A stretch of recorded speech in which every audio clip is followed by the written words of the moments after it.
Hola estimados, ¿cómo están? Bueno, bienvenidos a la clase. Hoy vamos a ver triángulos de impedancias y triángulos de potencia, ¿sí? La idea es hacer un repaso de los circuitos eléctricos que estuvimos viendo, RLC en corriente alterna, y ver qué sucede cuando los elementos resistivos, inductivos y capacitivos están simultáneamente presentes en un circuito. Entonces vamos a ver un poco toda esa temática. Bueno, ley de Ohm general para corriente alterna. Vamos a hacer un breve repaso de representación y operaciones con los números complejos. A modo de resumen, vamos a exponer una tablita. Vamos a representar y explicar la impedancia, expresiones de representación, la potencia en corriente alterna y los triángulos de impedancia y triángulos de potencia.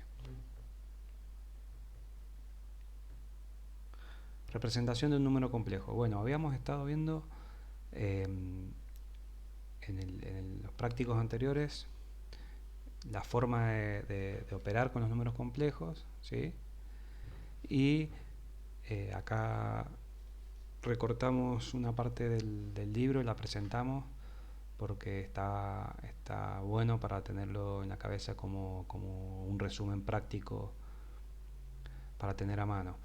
Entonces, ¿qué podemos ver? ¿Qué podemos ver aquí? La forma binómica, ¿sí? Esa forma sencilla, como dice acá en la tercera columna, para sumar o restar cantidades complejas, ¿sí? Recordemos que en el complejo tenemos dos partes, la parte real y la parte imaginaria. Después otra forma de representación es la forma trigonométrica, donde también hay una parte real, coseno de phi más j, seno de phi. Esa sería la parte imaginaria. Recordemos el operador j que sirve para representar la parte imaginaria, que nosotros recordemos que la parte real la representamos en el eje X y la parte imaginaria en el eje Y. Después tenemos la forma exponencial, ¿sí? Es conveniente utilizarla cuando deseamos multiplicar o dividir algún número complejo. Entonces está bueno tenerlo presente. La forma exponencial y la forma polar, que son bastante parecidas y nos van a servir de utilidad para cuando necesitamos multiplicar, por ejemplo, para obtener tensión, corriente, ¿sí? Que hay que dividir y multiplicar. Y después tenemos el conjugado de un número complejo, que es el asterisco, que se representa de la forma que vemos ahí. Ya hemos estado viendo algunos ejercicios en el práctico anterior. Esto lo traemos a modo de resumen, y el que no vio en el libro esta tabla está bueno tenerla en cuenta para próximos ejercicios. Bueno, las representaciones que ya también estuvimos viendo, a modo de resumen, recordemos que la forma de representar el número complejo, por ejemplo, el ejercicio, en el ejemplo vemos el complejo 6 más J2, ¿sí? Vemos que está separada la parte real de la parte imaginaria. La parte real es el 6 y la parte imaginaria es el 2. Vemos el complejo A. Si nos vamos al gráfico, contamos en las X1, 2, 3, 4, 5 y 6, y en las IJ2, ¿sí? 1, 2. Entonces, de esa forma, entre el origen y el punto final que acabamos de describir, se forma el vector asociado a ese complejo, ¿sí? De la misma forma podemos representar el vector B, el vector C y el vector D. Esas representaciones que estamos viendo son de forma binómica, ¿sí? Recordemos que otra forma importante y otro dato a tener en cuenta es el ángulo de ese vector formado, ¿sí? Recordemos que ese ángulo va a ser el arco tangente de la parte imaginaria dividido la parte real. De esa forma vamos a obtener el ángulo phi, ¿sí? Y para obtener otro dato importante, que es el módulo, recordemos que va a ser igual a la raíz de la parte real, ¿sí? Al cuadrado más la parte imaginaria al cuadrado. Todo eso dentro de la raíz. Recordamos el teorema de Pitágoras. Bien, repasemos un poquito lo que estuvimos viendo. Circuito resistivo, hay asociada una resistencia y las corrientes y tensiones están en fase. Recordemos eso. Recordemos ahora cuando aplicamos y tenemos un circuito inductivo, ¿sí? Y la corriente está desfasada de la tensión en 90 grados y hay asociada una reactancia inductiva que era 2pi por F por L, ¿sí? Y recordemos el circuito capacitivo puro, donde tenemos también un desfasaje entre tensión y corriente, pero ahora la corriente adelanta la tensión y en el caso anterior la tensión atrasaba de la corriente, ¿sí? Donde en el circuito capacitivo tenemos asociado una reactancia capacitiva, ¿sí? Que es 1 sobre 2pi por F por la capacidad. Entonces, ¿quiénes son los que me definen estas variaciones angulares y entre corriente y tensión? Justamente los elementos que vamos a conectar al circuito. Esos elementos son la resistencia, la inductancia o la capacidad, ¿sí? Entonces, esos elementos conectados en un circuito alimentado por una tensión me van a generar corrientes que estén en fase o desfasadas de las tensiones, ¿sí? Dependiendo, repetimos, de la naturaleza del circuito, ¿sí? Disculpen que me fue la hoja. O sea que, ¿quién me da el ángulo de desfasaje? El elemento pasivo que yo conecto en el circuito, ¿sí? Bueno, entonces, repasemos un poco mediante una simulación. Entonces tenemos, el siguiente es un simulador que nos permite justamente ver las ondas representadas. Entonces, tenemos un circuito con una fuente VG de 50 Hz, 220 volt, valor eficaz, ¿sí? Si lo llevamos al gráfico vamos a ver que la tensión va a ir al 310 aproximadamente, que va a ser el valor pico, ¿sí? Por otro lado vamos a tener una resistencia de 10 ohm y la corriente y los resultados para la potencia y para la potencia aparente, ¿sí? Ya vamos a ver el término de potencia aparente. Pero como en este caso no tenemos una inductancia ni una capacidad, tenemos solamente una parte activa, ¿sí? Que la llamamos P, que es la que consume potencia, está asociada a la resistencia. Recordemos, P está asociada a la parte activa del circuito, que es la resistencia, ¿sí? El consumo de potencia de la resistencia, ¿sí? Entonces, el diagrama fasorial va a estar en fase, en este caso, la corriente y la tensión. Entonces, no se observa ahí, pero si nosotros variamos la tensión y la corriente, por ejemplo, como vamos a hacer ahora, por ejemplo, vamos a variar a 100 ohm la resistencia vamos a ver que la corriente empieza a variar. Por ejemplo, que ponemos 5 ohm, bueno, la corriente aumentó en 44 amperes. Lo que no podemos observar acá, porque están superpuestos, es la corriente en rojo, ¿sí? Pero bueno, lo que vemos que va cambiando en el gráfico es el tema de la escala. Eso es por un lado. Entonces, si nosotros tenemos un circuito inductivo, lo que va a suceder es lo que ya habíamos previsto, que cambiando la resistencia por la inductancia, o en lo que teníamos recién circuito inductivo, ahora aparece un desfasaje, y ese desfasaje es de 90 grados.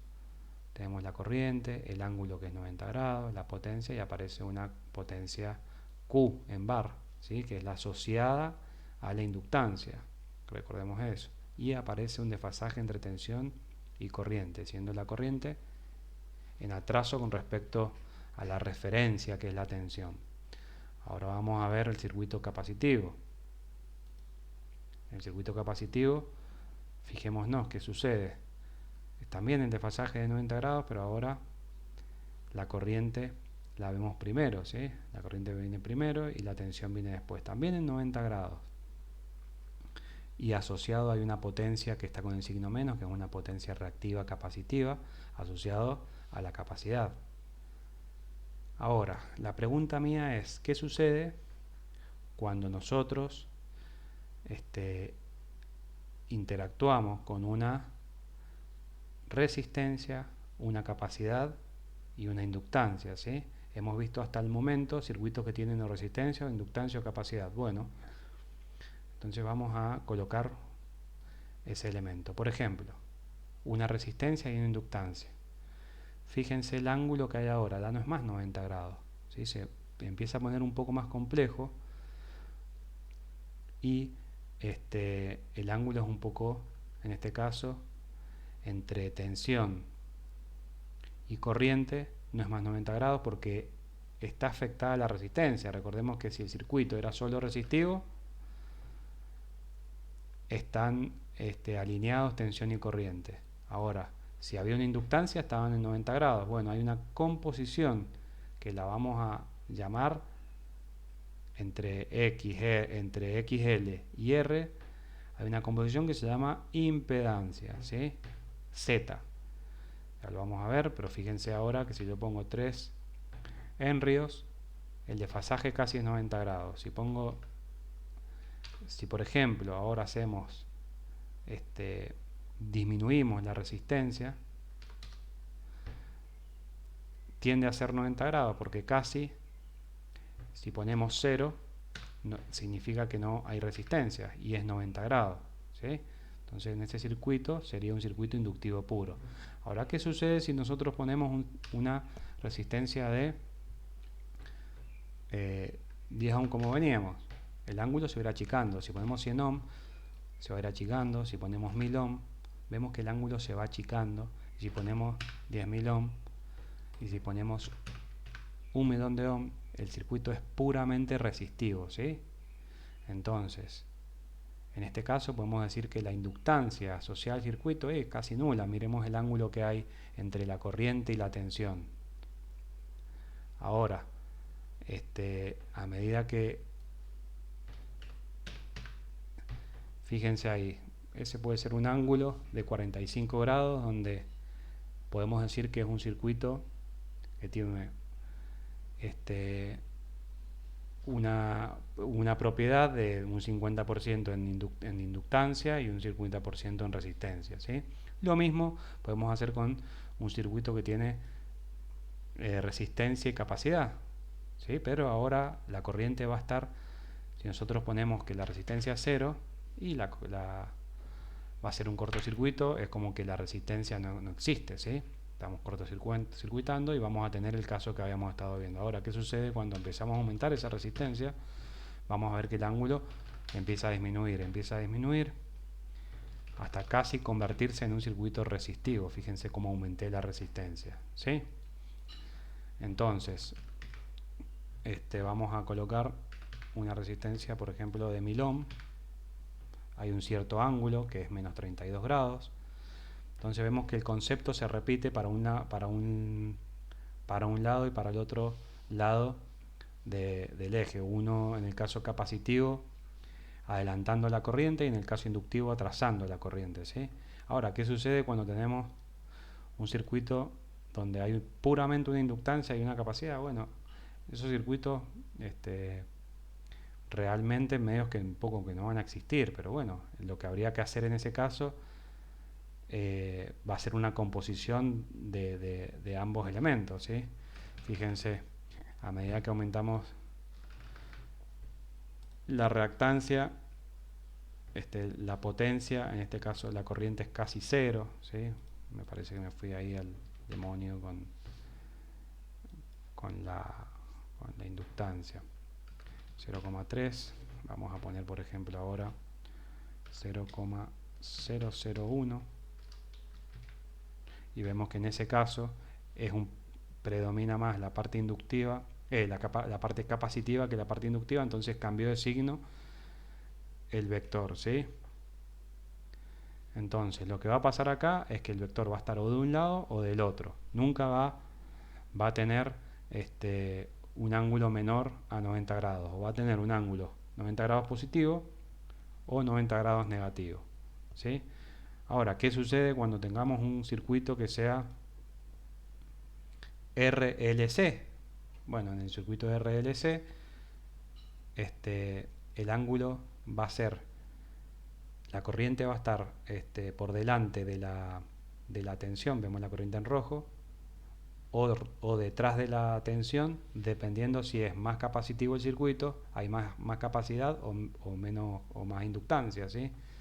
Entonces, si predomina la inductancia, fíjense ahora va para el otro lado, porque hay un componente que es la inductancia que predomina más que la capacidad. Ahora, si ponemos que la inductancia predomina más, la capacidad predomina más que la inductancia, vamos a ver que el circuito va a tener un sentido distinto al anterior, pero siempre estamos hablando que hay una combinación con la resistencia, ¿sí? Entonces, bueno, viendo esto vamos a salir del simulador y vamos a definir lo que es la impedancia, ¿sí? Que es la que me causa ese ángulo, el desfasaje entre la tensión y la corriente me la causa la impedancia. Y eso lo representamos, esa impedancia la vamos a representar mediante un número complejo. Por eso estuvimos viendo números complejos. Entonces, podemos ver la forma binómica que veíamos recién, ¿sí?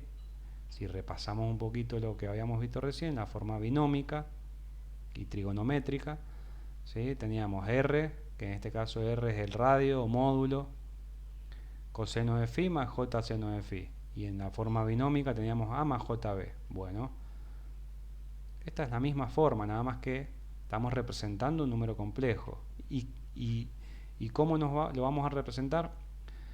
En la forma binómica, la resistencia va a estar en la parte real, ¿sí? El eje de las X. Y la reactancia, sea inductiva o capacitiva, la vamos a representar en el eje imaginario, en el eje de las Y, ¿sí? O ordenadas. Entonces, de esa forma tenemos nuestra impedancia Z, ¿sí? Entonces, la impedancia Z es la combinación, el número complejo que está asociado a una resistencia en la parte real y a una reactancia inductiva o capacitiva, ¿sí? En la parte imaginaria. Entonces, vamos a tener de aquí podemos llegar a obtener estas otras dos ecuaciones que representan la parte resistiva, cómo la podemos dibujar o escribir. Si nosotros tenemos el Z de una impedancia, Z por coseno de phi, ¿sí? Z por el coseno de phi va a ser igual a la parte resistiva. Y z por el seno de phi va a ser igual a la parte imaginaria, que puede ser una inductancia o una capacidad. Veamos el gráfico el gráfico A. Estas ecuaciones vienen de aplicar las funciones trigonométricas básicas de un triángulo aplicado a un triángulo rectángulo. No es nada que no hemos visto, que no lo han visto en matemática o física. Entonces tenemos el módulo, es z, ¿sí? Tenemos la ordenada XL en el eje de la Y imaginaria, que es el valor de la reactancia. Ya vimos las ecuaciones de la reactancia. Entonces, si tenemos un circuito donde hay presente una reactancia XL y una resistencia, nosotros ese conjunto lo vamos a llamar impedancia, formado por esa ecuación. Entonces, lo que a mí me interesa que aprendamos a describir es el triángulo que se forma, ¿sí? Entonces, vamos a aprender también a sacar el ángulo, que va a depender de la magnitud de XL y la magnitud de R. El ángulo, recordemos que va a ser el arco tangente de XL dividido R, ¿sí? Acá en el punto B, si el circuito es capacitivo, bueno, circuito capacitivo, vamos a tener el ángulo negativo, el argumento va a ser negativo, ¿sí? El concepto es el mismo, nada más que recordemos que ahora al aplicar una reactancia capacitiva al circuito en presencia con una resistencia, lo que va a suceder es que sea contrario el signo, el desfasaje que me va a producir en la corriente con respecto a una bobina, ¿sí?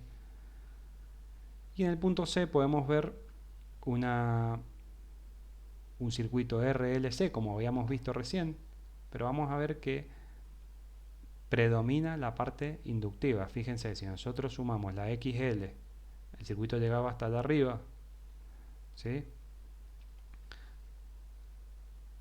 Y después tenemos una parte capacitiva que se le resta a esa inductancia, y bueno, y el triángulo resultante es el que obtenemos ahí, ¿sí? Entonces, en general lo que nosotros tenemos en un circuito de corriente alterna son impedancias, ¿sí? Tienen partes resistivas con elementos inductivos o capacitivos. Bueno, ahora vamos a ver triángulos de potencias y triángulos de impedancia. Entonces, si tenemos un circuito con componente de resistencia y componente de inductancia, fijémonos, la resistencia representa la parte X del triángulo, ¿sí? La parte real, y la inductancia representa la parte XL, la parte imaginaria, ¿sí? Y ambos forman el módulo de ellos, es la Z, ¿sí? La impedancia. Entonces tenemos reactancia, resistencia, impedancia del circuito. En el punto B vamos a analizar qué sucede cuando tenemos estos elementos. Vamos a tener un triángulo de potencia asociado. En definitiva, esto es una de las cosas más importantes que necesitamos saber de estos circuitos de corriente alterna, ¿sí? Entonces, el triángulo de potencia, recordemos que cuando teníamos una resistencia, esa resistencia disipaba una potencia.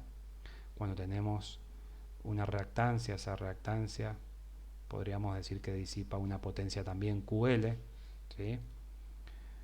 Y cuando teníamos, y esa P y esa Q también en el eje X e Y son triángulos semejantes, son triángulos similares.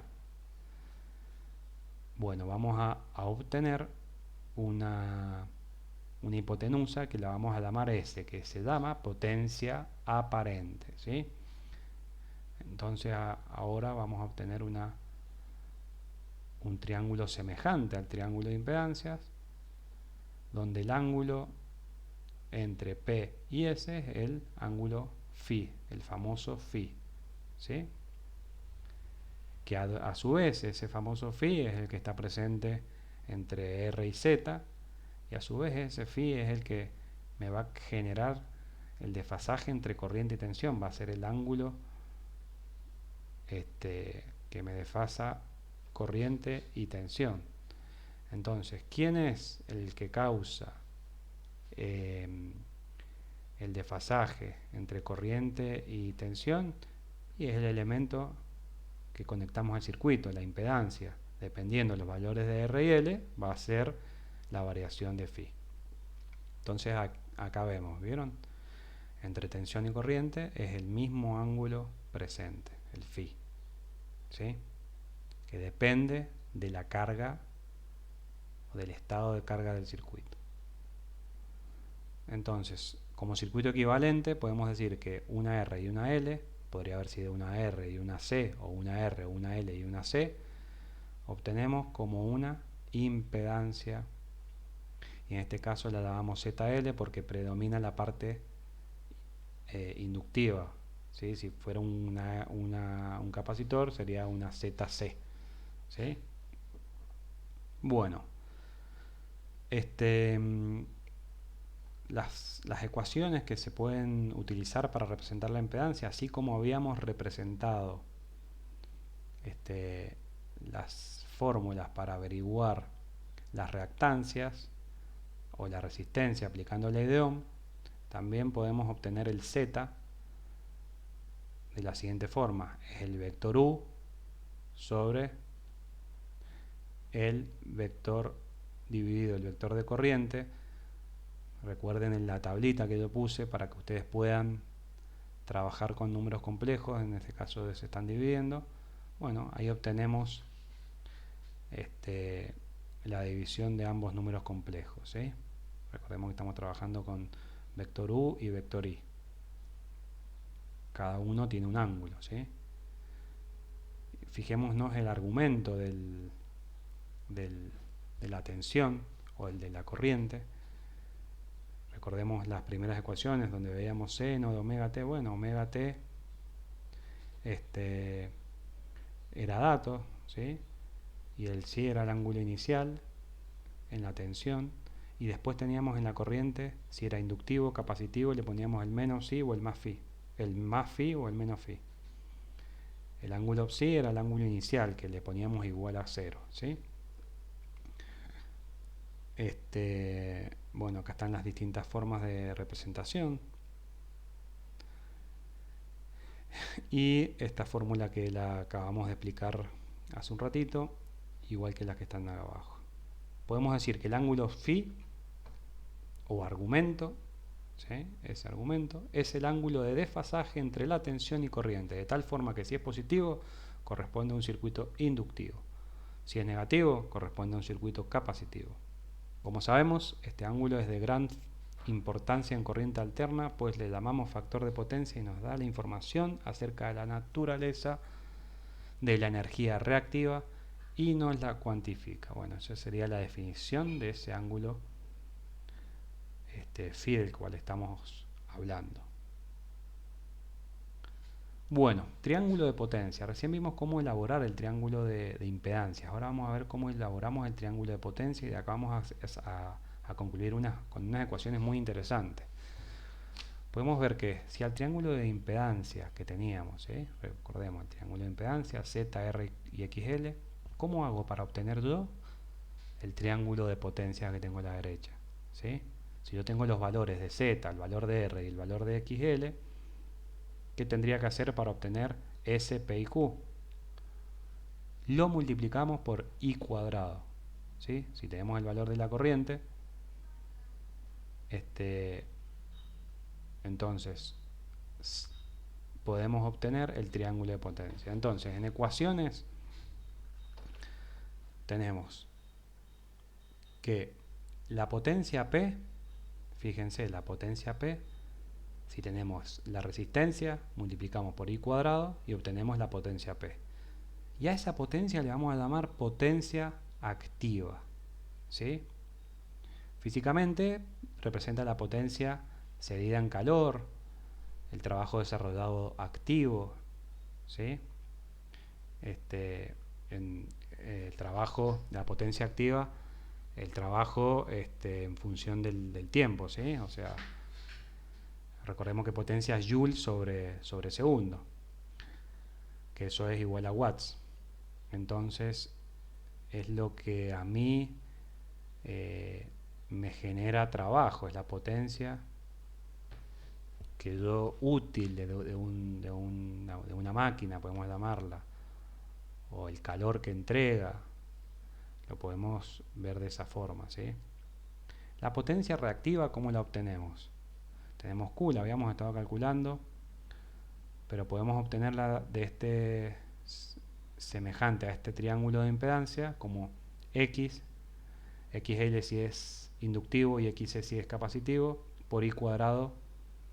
Entonces de esa forma vamos a obtener el triángulo semejante y la potencia reactiva Q, ¿sí? El valor de Q. Y lo vamos a colocar en el eje de las Y, el eje imaginario. Por otro lado, la potencia aparente S, Z por, habíamos dicho, I cuadrado. Entonces de esa forma obtenemos la potencia aparente S, ¿sí? Las potencias también tienen por expresión las siguientes ecuaciones. Si aplicamos un poco de trigonometría, vamos a ver que U por I, que recordemos que U por I, de esa forma nosotros obteníamos la potencia. Entonces si hacemos U por I por el coseno de phi, esa va a ser la potencia activa. U por I por el coseno de phi va a ser la potencia activa. Si hacemos U por I por el seno de phi, va a ser la potencia reactiva, ese vector. Y si queremos saber la potencia aparente, va a ser solamente U por I, ¿sí? Que es en Volt-Ampere. Entonces tenemos estas tres expresiones que son fundamentales para realizar todos los ejercicios, cálculos en corriente alterna, para calcular potencia y energía, ¿sí? Después vamos a ver cómo son las ecuaciones de energía. Entonces, potencia activa, P, potencia reactiva Q y potencia aparente S. Bueno, acá está la definición que habíamos visto anteriormente y podemos ver como resumen de impedancia de corriente alterna. Pueden tomar este gráfico y decir lo siguiente: a partir de la impedancia, ¿sí?, podemos obtener una familia de ecuaciones como resumen para poder hacer los ejercicios y tenerlo como machete para trabajar en el práctico. Entonces tenemos que de la impedancia, fijémonos que nos vamos a la izquierda y podemos decir que la impedancia forma este triángulo del que ya estuvimos hablando, ¿sí?, con un ángulo phi, R, Z y X. El módulo de Z es igual a la R cuadrado más X cuadrado, todo la raíz. Es básicamente la fórmula de Pitágoras. El argumento lo podemos obtener como phi, que es el arco tangente de la parte X sobre la parte R, la parte imaginaria sobre la parte real, puede ser, ¿sí?, en las resistencias.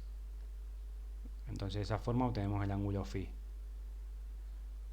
Entonces esto nos va a servir mucho como resumen.